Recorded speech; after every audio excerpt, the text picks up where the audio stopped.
అరే ఏంట్రా ఇది? ఇంకా సబ్స్క్రైబ్ చేసుకోలేదా? సబ్స్క్రైబ్ చేసుకుని ఆ బెల్ ఐకాన్ కొట్టండి. డాక్టర్ వైఎస్ఆర్ యూనివర్సిటీకి సంబంధించి బీఎస్సీ నర్సింగ్ ఈ కోర్స్ సంబంధించి last year cut off ranks అనేది మీకు ఈ వీడియోలో డీటెయిల్గా చెప్తాను. అంటే మనకు వచ్చిన ఎంసెట్ ర్యాంక్ తగ్గట్టు ఏ కాలేజ్లో సీట్ రావడం జరుగుతుంది, లాస్ట్ ఇయర్ ఎవరెవరికి ఏ కాలేజ్లో సీట్ అలాట్ అయింది అనేది మనం ఏ విధంగా చెక్ చేసుకోవాలి, మీకు స్టెప్ బై స్టెప్ ప్రాసెస్ మొత్తం ఈ వీడియోలో డీటెయిల్గా ఒకసారి చూపిస్తాను. అంటే మీకు కూడా ఒక ఐడియా అయితే ఉంటుందన్నమాట. చాలామంది అడిగారు కట్ ఆఫ్ ర్యాంక్స్ ప్రొవైడ్ చేయమని. మెయిన్గా ఇది పక్కాగా మనకి ఇదే కాలేజీలో వస్తుందని కాదు, కొంచెం మీకు కూడా ఒక ఐడియా ఉంటుందని చెప్తున్నాను. ఈ సంవత్సరం మనకి కొంచెం డిఫరెన్స్ అయితే ఉంటుందన్నమాట. మెయిన్గా మనకి వైఎస్ఆర్ యూనివర్సిటీ ద్వారా నర్సింగ్ అనే కోర్సులో 3 ఫేజులు పెడతారు. Phase 1, phase 2, phase 3. టోటల్ మీరు ఈ 3 పీడిఎఫ్లు చూస్తున్నారు కదా, ఈ 3 పీడిఎఫ్లు కూడా last year seat allotment data అన్నమాట.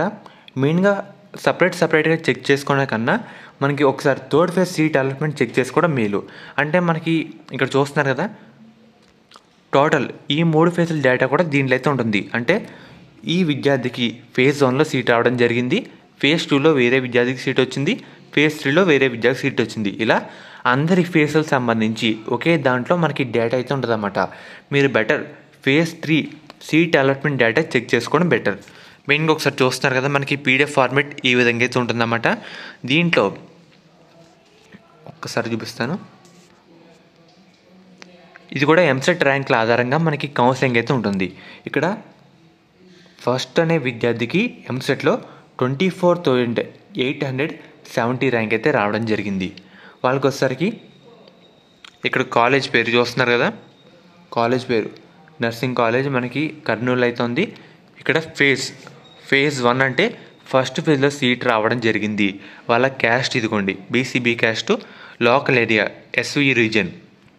సో మీరు ఈ విధంగా మీ ర్యాంక్ తగ్గట్టు ఏ కాలేజీలో సీట్ వచ్చిందో ఒకసారి చెక్ చేసుకోవచ్చు అన్నమాట. ఇది వచ్చేసరికి వేరే college academic of life sciences nursing NRI hospital అన్నమాట. మనకి సీతమ్మధార వైజాగ్లో అయితే ఉంది. అండ్ అలాగే ఇక్కడ ఒక విద్యార్థికి 12,281 ర్యాంక్ అయితే రావడం జరిగింది. దేవి శ్రీనివాస్ మనకి మేల్ అన్నమాట, బీసీడీ కేటగిరీ, ఏ రీజన్, మనకి థర్డ్ ఫేజ్లో సీట్ రావడం జరిగింది. ఇక్కడ థర్డ్ ఫేజ్లో ఎందుకు వచ్చిందంటే వెబ్ ఆప్షన్లు సరిగ్గా ఇవ్వలేదు. చూస్తున్నారు కదా, మెయిన్గా ఇలా 300 పేజీలు అయితే ఉన్నాయి. సో మీ ర్యాంక్ తగ్గట్టు మీకు నచ్చిన కాలేజ్ తగ్గట్టు ఆ కాలేజ్లో ఎక్కడి వరకు ఎవరెవరికి ఏ క్యాస్ట్లో సీట్ వచ్చింది అనేది మీరు ఈజీగా చెక్ చేసుకోవడానికి అవకాశం అయితే ఉంటుందన్నమాట. అండ్ అలాగే ఇది వచ్చేసరికి అల్లూరి కాలేజ్ ఆఫ్ నర్సింగ్ మనకి ఒంగోలు అయితే ఉంది. ఇక్కడ ఒక అమ్మాయికి 34,000 ర్యాంక్ అయితే రావడం జరిగింది. ఓసీ కేటగిరీ, ఏ రీజన్, మనకి థర్డ్ ఫేజ్లో సీట్ అయితే రావడం జరిగింది. అదే మనకి ఒక అమ్మాయికి ఇక్కడ చూస్తున్నారు కదా, గ్లోరీ అనే అమ్మాయికి 35,000 సీట్ అయితే రావడం జరిగింది. ఎస్సీ కేటగిరీ, ఏ రీజన్, ఫస్ట్ ఫేజ్లో సీట్ అయితే రావడం జరిగింది. సేమ్ ఇక్కడ 40,000 అన్నమాట ఒక అమ్మాయి ఎస్సీ క్యాస్ట్ అండ్ అలాగే ఏ రీజన్ ఫేజ్ 2లో సీట్ రావడం జరిగింది. ఇలా 3 ఫేజ్లో ఎవరెవరికి ఏ క్యాస్ట్ సంబంధించి వాళ్ళ ర్యాంక్ ఎంత, వాళ్ళకి దేంట్లో సీట్ వచ్చింది, ఏ కాలేజీలో సీట్ వచ్చింది అనేది మనం ఈజీగా ఈ విధంగా క్రాస్ చెక్ అయితే చేసుకోవచ్చు. దానికి తగ్గట్టు మన ర్యాంక్కి వస్తుందో రాదని ఒక అంచనా, ఒక ఐడియా అయితే ఉంటుందన్నమాట. ప్రతి సంవత్సరం కట్ ఆఫ్లు కొంచెం లైట్గా డిఫరెన్స్ అయితే ఉంటుంది. ఈ సంవత్సరం కూడా కొంచెం డిఫరెన్స్ అయితే ఉంటుందన్నమాట. పక్కాగా ఈ కాలేజ్లోనే ఈ ర్యాంక్ తగ్గట్టు వస్తుందని కాదు, కొంచెం అంటే స్టూడెంట్స్ అప్లై చేసుకునే దాన్ని బట్టి మనకి కట్ ఆఫ్ అయితే మారుతూ అయితే ఉంటుందన్నమాట. చూస్తున్నారు కదా, మీరు ఈ విధంగా చెక్ చేసుకోవచ్చు కాలేజ్ సంబంధించి. అండ్ అలాగే ఇది వచ్చేసరికి అమృత కాలేజ్ ఆఫ్ నర్సింగ్ మనకి పెందుర్తి వైజాగ్లో అయితే ఉందన్నమాట. మెయిన్గా ఒక స్టూడెంట్కి, ఒక అమ్మాయికి 15,000 ర్యాంక్ అయితే రావడం జరిగింది.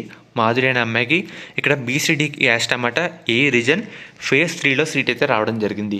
అండ్ అలాగే ఇక్కడ ఒక అమ్మాయికి చూస్తున్నారు కదా, నిఖిత అనే అమ్మాయికి 29,660 ర్యాంక్ అయితే రావడం జరిగింది. ఇక్కడ ఎస్సీ కేటగిరీ, ఏ రీజన్, ఫేజ్ 1లో సీట్ అయితే రావడం జరిగింది. ఇక్కడ మెయిన్గా కాలేజ్ కోడ్ కూడా ఉంటుంది అన్నమాట. ఈ విధంగా మనకి టోటల్ అన్ని నర్సింగ్ కాలేజ్లే, చాలామంది టోటల్ 15,000 మంది అలా అప్లై చేసి ఉంటారు నర్సింగ్కి. వీళ్ళందరి డేటా మీకైతే ప్రొవైడ్ చేయడం జరిగింది. మీకు సీట్ అనేది వస్తుందో రాదో క్యాస్ట్ తగ్గట్టు, జెండర్ తగ్గట్టు, లోకల్ ఏరియా తగ్గట్టు అండ్ అలాగే ఎంసెట్ ర్యాంక్ తగ్గట్టు ఒకసారి క్రాస్ చెక్ చేసుకోండి. మీకు వచ్చిన ఎంసెట్ ర్యాంక్ తగ్గట్టు లాస్ట్ ఇయర్ ఎవరెవరికి దేంట్లో సీట్ అలాట్ అయింది, ఏ ఫేజ్లో వచ్చింది, ఫస్ట్ ఫేజా, సెకండ్ ఫేజా, థర్డ్ ఫేజా అండ్ అలాగే కాలేజ్ గురించి కూడా మీకు అయితే చెప్తాను త్వరలో వీడియోస్లో. ఒకసారి ఈ విధంగా చెక్ చేసుకోండి. మీకు ఈ పీడిఎఫ్ అనేది మన టెలిగ్రామ్ ఛానల్లో ప్రొవైడ్ అయితే చేస్తాను. అండ్ అలాగే కాసేపు అయిన తర్వాత వీడియో కింద డిస్క్రిప్షన్లో కూడా గూగుల్ డ్రైవ్ లింక్ అయితే ప్రొవైడ్ చేస్తాను అనమాట. మీకు కూడా చెక్ చేసుకోవడానికి కొంచెం ఈజీగా అయితే ఉంటుంది. సో ఫ్రెండ్స్, ఇది ఈరోజు వీడియో.